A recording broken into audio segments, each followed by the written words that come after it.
നമസ്കാരം.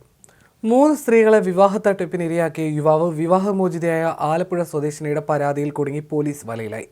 ഫേസ്ബുക്കിലൂടെ പരിചയപ്പെടുകയും തുടർന്ന് വിവാഹം കഴിക്കുകയും ചെയ്ത 4ാമത്തെ യുവതിയുടെ പരാതിയിലാണ് വിവാഹ തട്ടിപ്പ് വീരൻ കുടുങ്ങിയത്. കാസർഗോഡ് വെള്ളരിക്കുണ്ട് സ്വദേശി പ്രമാടം പുളിമുക്ക് തേജസ് ഫ്ളാറ്റിൽ താമസിക്കുന്ന ദീപു ഫിലിപ്പാണ് പിടിയിലായത്. 2022 മാർച്ച് 1-നും ഈ വർഷം ഫെബ്രുവരി 7-നും ഇടയിലുള്ള കാലയളവിലാണ് യുവതിയെ ഇയാൾ ലൈംഗികമായി പീഡിപ്പിച്ചത്. കാസർഗോഡ് വെള്ളരിക്കുണ്ട് സ്വദേശിനിയെ 10 കൊല്ലം മുമ്പ് കല്യാണം കഴിച്ചാണ് വിവാഹ തട്ടിപ്പിന് തുടക്കം. യുവതിയുടെ സ്വർണ്ണാഭരണങ്ങളും പണവും കൈക്കലാക്കിയ ഇയാൾ പിന്നീട് ഭാര്യയും 2 കുട്ടികളെയും ഉപേക്ഷിച്ച് കടന്നു. തുടർന്ന് കാസർഗോഡുള്ള മറ്റൊരു യുവതിയുമായി തമിഴ്നാട്ടിലേക്ക് മുങ്ങി. അവിടെ കുറെ കാലം ഒരുമിച്ച് താമസിച്ച ശേഷം സ്ഥലം വിട്ടു. പിന്നീട് എറണാകുളത്തെത്തിയ ഇയാൾ അവിടെ ഒരു സ്ത്രീയുമായി അടുക്കുകയും കുറേ നാൾ അവരുമൊത്ത് കഴിയുകയും ചെയ്തു. പിന്നാലെയാണ് ഫേസ്ബുക്കിലൂടെ പരിചയപ്പെട്ട ആലപ്പുഴ സ്വദേശിനിയുമായി അടുപ്പം സ്ഥാപിച്ച് ഒപ്പം കൂടിയത്. വിവാഹമോചിതയായ ഇവരെ പിന്നീട് അർത്തുങ്കൽ വെച്ച് കല്യാണം കഴിച്ചു. തന്ത്രശാലിയായ ദീപു പരിചയപ്പെടുന്ന സ്ത്രീകളോടെല്ലാം തുടക്കത്തിൽ പറയുക താൻ അനാഥനാണെന്നാണ്.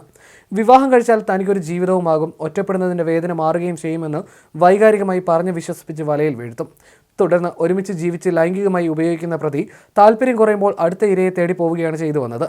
ഇത്തരത്തിലായിരുന്നു മുമ്പ് 3 സ്ത്രീകളും ഇയാൾ ചതിച്ചത്. ഇപ്പോൾ വിവാഹം കഴിച്ച് ഒപ്പം കഴിഞ്ഞു വന്ന യുവതിക്ക് ഇയാളിൽ സംശയം ജനിച്ചത് കാരണമാണ് തട്ടിപ്പിന്റെ കഥകൾ പുറത്തായത്. ദീപുവിന്റെ 2ാം ഭാര്യ നിലവിലെ ഭാര്യയുടെ ഫേസ്ബുക്ക് സുഹൃത്താണ്. അവർ നൽകിയ വിവരമാണ് വിവാഹ തട്ടിപ്പ് വീരന്റെ കള്ളി വെളിച്ചത്താക്കാൻ ഇടയാക്കിയത്.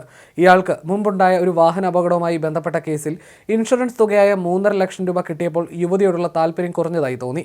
തുടർന്ന് ഇവരെ ഉപേക്ഷിച്ച് കടക്കാൻ ശ്രമിക്കുന്നുവെന്ന നില വന്നപ്പോഴാണ് യുവതി പോലീസിനെ പരാതിയുമായി സമീപിച്ചത്.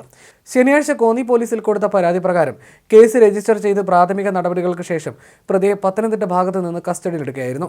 കാസർഗോഡ് വെള്ളരിക്കുണ്ട്, തിരുവനന്തപുരം തുടങ്ങിയ സ്ഥലങ്ങളിൽ യുവതിയെ എത്തിച്ച് പ്രതി ബലാത്സംഗത്തിന് വിധേയമാക്കിയതായി അന്വേഷണത്തിൽ വ്യക്തമായി. ജില്ലാ പോലീസ് മേധാവിയുടെ നിർദ്ദേശപ്രകാരം ഊർജിതമാക്കിയ അന്വേഷണത്തിൽ മണിക്കൂറുകൾക്കുള്ളിൽ വിവാഹ തട്ടിപ്പ് വീരനെ പോലീസ് ഇൻസ്പെക്ടർ പി ശ്രീജിത്തിന്റെ നേതൃത്വത്തിലുള്ള സംഘം പിടികൂടുകയായിരുന്നു. പ്രതിയെ കോടതിയിൽ ഹാജരാക്കി റിമാൻഡ് ചെയ്തു.